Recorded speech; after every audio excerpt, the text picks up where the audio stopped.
Hello students, welcome back to Hindi mirror channel. सभी students का Hindi mirror पर फिर से स्वागत है। अभी जो कंटेंट लेकर आए हैं, काव्यांग विवेचन और पेपर का जो कोड है PAHLN 220। यहाँ पर थोड़ा ये जूम करना पड़ेगा, मैं लिख कर दिखा देती हूँ। BAHLN 220, जिसका आपका पेपर होना है 28 को, यानी कि परसों। तो यहाँ पर 4 पेपर इस दिन होने हैं, जिसका जो कोड है वही होगा, यानी कि आपका SO होना है, HL होना है। SO और HL 220 में आज ही, यानी आज ही नहीं, मैं अभी बैक टू बैक दोनों पेपर की जो बुक अपलोड करूँगी। जो थर्ड सेमेस्टर के स्टूडेंट्स हैं उनकी मैं बाय बुक तैयारी करा रही हूँ, क्योंकि फ़र्स्ट टाइम आपके एग्ज़ाम हो रहे हैं। फर्स्ट टाइम से आप लोग हमसे कनेक्टेड हैं, चैनल से जुड़े हुए हैं, तो आपके फ़र्स्ट टाइम NEP के अकॉर्डिंग एग्ज़ाम हो रहे हैं, तो आप बाय बुक ही अपनी प्रिपरेशन कर सकते हैं। उसके लिए एक चीज़ मैंने और बता रखी है कि जो SD SU यानी कि श्रीदेव सुमन है, तो उसकी प्लेलिस्ट में जाकर आप चाहे फर्स्ट सेम से लेकर 6 सेम तक की प्लेलिस्ट चेक करिए। आपका जो काव्यांग विवेचन है, इससे संबंधित आपको किसी न किसी प्लेलिस्ट में आपसे रिलेटेड कुछ ना कुछ जो है कंटेंट ज़रूर मिलेगा, और साथ में आपको जो प्रीवियस पेपर हैं उनसे कहीं ना कहीं हेल्प हो सकती है, क्योंकि आपका फर्स्ट टाइम है और जो श्रीदेव सुमन यूनिवर्सिटी है उसमें पहले हो चुके हैं एग्ज़ाम, तो प्रीवियस पेपर आपको वहीं से मिलेंगे। UOU की वेबसाइट पर आपको कहीं नहीं मिलेगा प्रीवियस पेपर, क्योंकि NEP के अकॉर्डिंग फर्स्ट टाइम आपके हो रहे हैं। तो चलिए आपको बता देती हूँ टॉपिक यूनिट वाइज कौन कौन से टॉपिक आप बहुत अच्छे से तैयार करके जाएं, क्योंकि हर यूनिट में, यहाँ तक कि क्वेश्चन पेपर में भी मैं आपसे डिस्कस करती हूँ जो प्रीवियस पेपर होते हैं, कि यहाँ से कौन से रिपीटेड आपके टॉपिक हो सकते हैं, और कहीं ना कहीं स्टूडेंट्स की हेल्प होती है ज़रूर।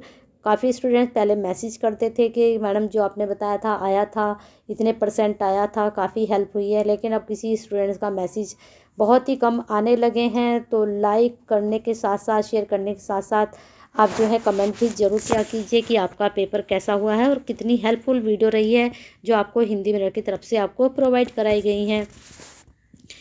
तो यहाँ पर बता दें कि जो फर्स्ट यूनिट है, हिंदी काव्य शास्त्र का परिचय कर लीजिए। हिंदी काव्य शास्त्र का परिचय आपको, जिसमें कविता के बारे में, और हिंदी काव्य शास्त्र का इतिहास, जिसमें भरत मुनि अभिनव गुप्तक है, उसके बाद कुंतक से पंडित नाथ जगन्नाथ तक है। ठीक है, ये दोनों ही टॉपिक आप अच्छे से पढ़कर चले जाइएगा। यहाँ से प्रश्न बनेगा ही बनेगा। फर्स्ट यूनिट से 100% हमेशा क्वेश्चन बनते हैं। अब आते हैं सेकंड यूनिट पर, रस इकाई की रूपरेखा। इसमें आपको रस का अर्थ, रस का स्वरूप, रस के भेद, रस का महत्व, 3 टॉपिक ही आपको यहाँ से करने होंगे, और यहीं से प्रश्न आपका निकलेगा, ज़रूर निकलेगा, 100% निकलेगा। थर्ड यूनिट है अलंकार। अलंकार में भी अलंकार की अर्थ, व्युत्पत्ति एवं वर्ग, अलंकार संप्रदाय का इतिहास, अलंकार के भेद, जिसमें आप शब्दालंकार को अलग पढ़ेंगे और अर्थालंकार को अलग पढ़ेंगे। शब्दालंकार में कौन कौन से अलंकार आते हैं, अर्थालंकार में कौन कौन से अलंकार आते हैं। अब इसका पैटर्न मैं आपको बता देती हूँ कि दोनों में से किस प्रकार के प्रश्न आपसे पूछे जा सकते हैं। जैसे प्रश्न बन जाएगा कि अलंकार के भेद बताइए, तो आप अलंकार के भेद में इन दोनों को एक्सप्लेन करोगे, और इन दोनों के अंतर्गत जितने भी अलंकार हैं उनको एक्सप्लेन अगर शॉर्ट में आता है तो मत कीजिए, लॉन्ग में आता है तो थोड़ा थोड़ा सबके बारे में आप जो हैं उनको एक्सप्लेन कर सकते हैं। ठीक है, तो यहाँ पर बस ये अलंकार के भेद और अलंकार का अर्थ, व्युत्पत्ति आप कर लीजिएगा। चलते हैं नेक्स्ट यूनिट पर। बहुत ही जो है आपका यहाँ पर कंटेंट है। चलिए यहाँ पर नहीं, ये आपकी थर्ड यूनिट है।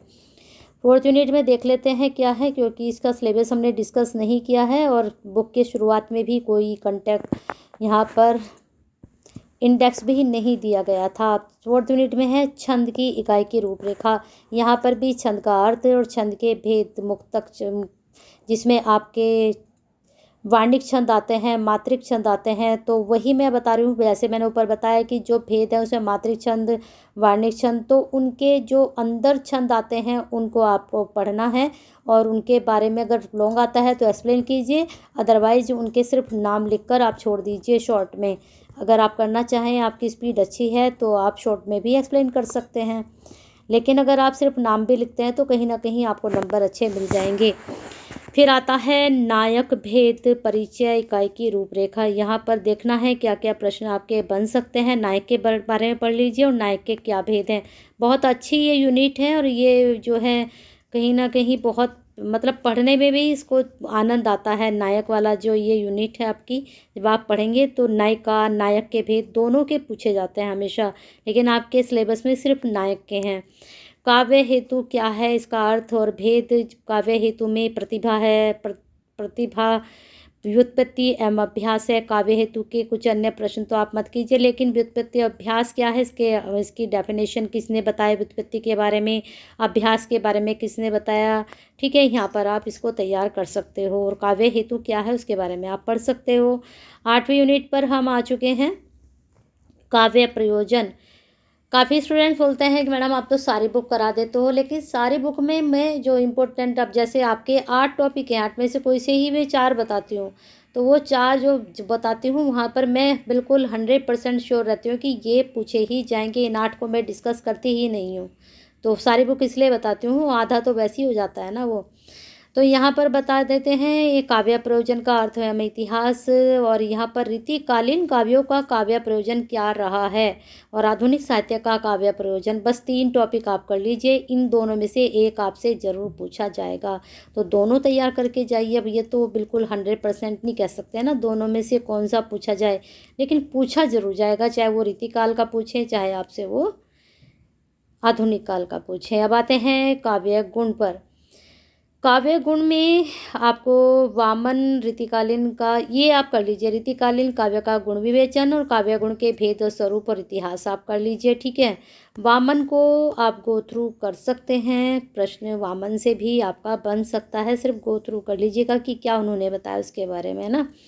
काव्य दोष क्या है, उसकी जो है काव्य दोष का अर्थ, भेद एवं प्रकार, और रीतिकालीन आचार्य द्वारा निरूपित काव्य दोष। बहुत अच्छा ये है इनका टॉपिक, लेकिन इसको सिर्फ आप गो थ्रू कर लीजिए। मैं ये नहीं कहूँगी कि 100% आएगा, लेकिन काव्य दोष के अर्थ, भेद एवं प्रकार जरूर करके जाइएगा।